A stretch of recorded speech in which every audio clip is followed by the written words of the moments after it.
Hi, everybody.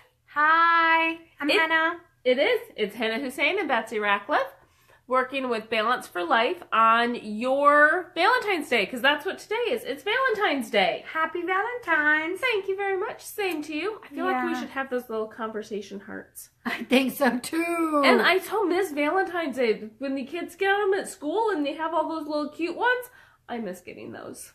I do. I think that we should do this. One of the holidays I enjoyed at school was Valentine's. Oh, really? Because I always wondered, who's going to send me a card? Who notices me? Who's going to acknowledge me? That's so sweet. Yeah. You know what? That sounds like one of the love languages.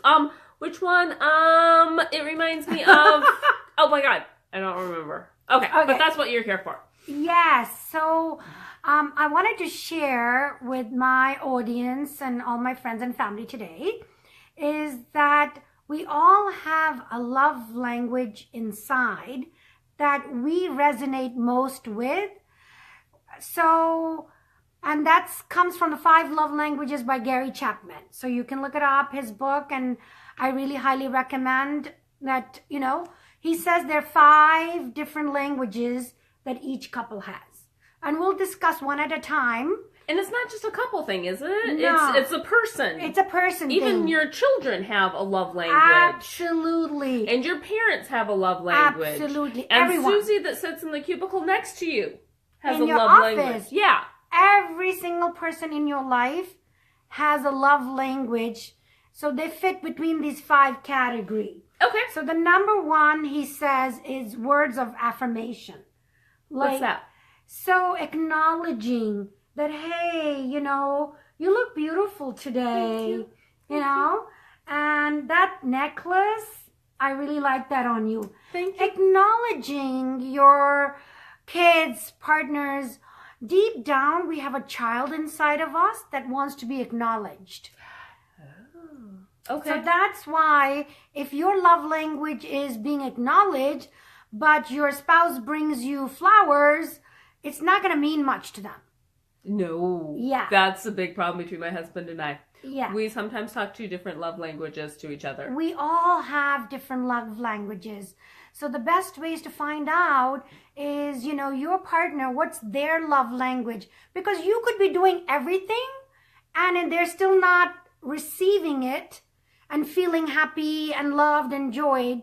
Like, for me, affirmation and quality time is important to me. Ooh, and what number is quality time? So quality time is number 2. Oh, good segue. Yeah. So like for myself, my husband wants me to sit next to him and watch him watch TV. To me, that's not quality time. I don't want to sit and watch you watch TV. Well, for me, quality time is undivided attention. Towards me, just kind of touching heart, having a meaningful conversation, having a dinner without any interruption, without any technology. Because we're so much surrounded by technology today that it takes away that personal touch. So that's my dominant love language. So not only are there the 5 love languages, but each love language can mean something a little bit different to each person. Yes. Okay. Yes.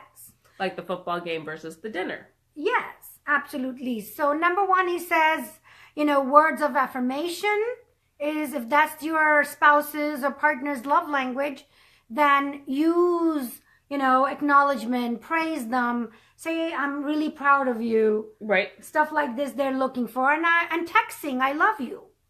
That would mean a lot than getting chocolate and flowers. And if their love language is quality time, then just going out for a dinner, one-on-one, without technology and really paying attention to them, looking in their eyes, holding hands, would mean a lot more than, The chocolates again. The chocolates again. Okay.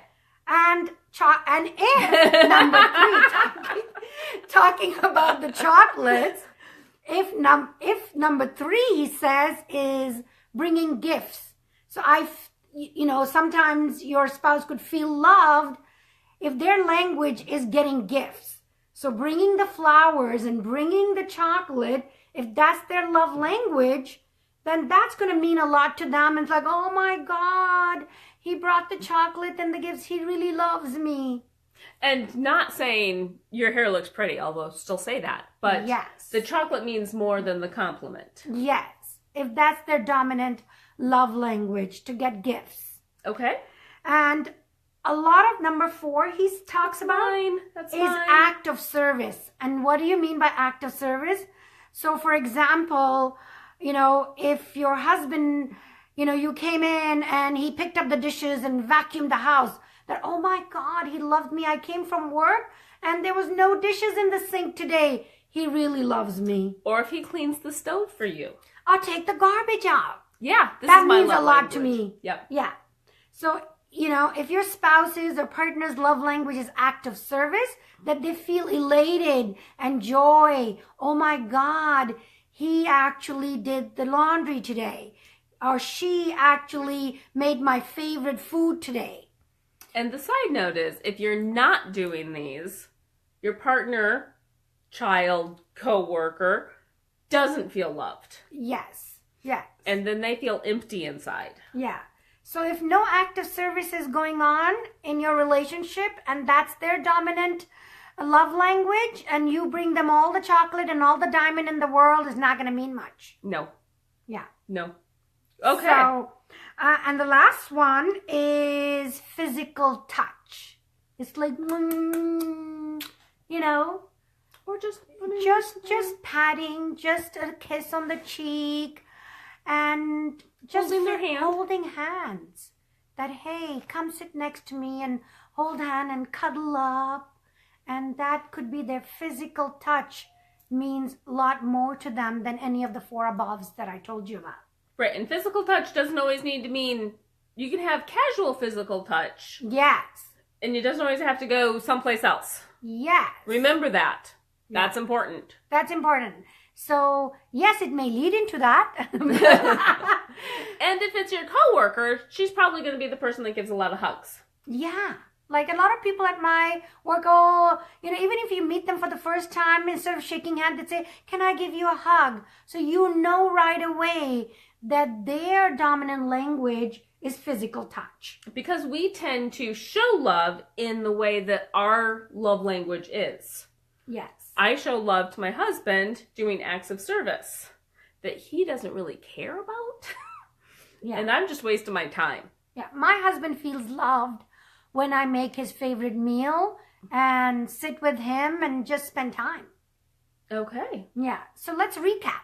What are they? So the 5 love languages. Number 1 is words of affirmation. Number 2 is quality time. Number 3 is buying gifts. Number 4 is act of service. And number 5 is physical touch. Okay. This is really good for Valentine's Day. Yes. A little reminder, because there's still time to get the Valentine's Day and make the evening romantic, because it is a work day. So most stuff's happening this evening or this weekend. And find out what is really your partner's love language. That will save a lot in the long run. Yes. Lots of fights will be saved if you know the love language. Lots of fights. So 5 Love Language by Gary Chapman. Look it up. Happy Valentine's. Happy Valentine's Day. Bye-bye. Bye.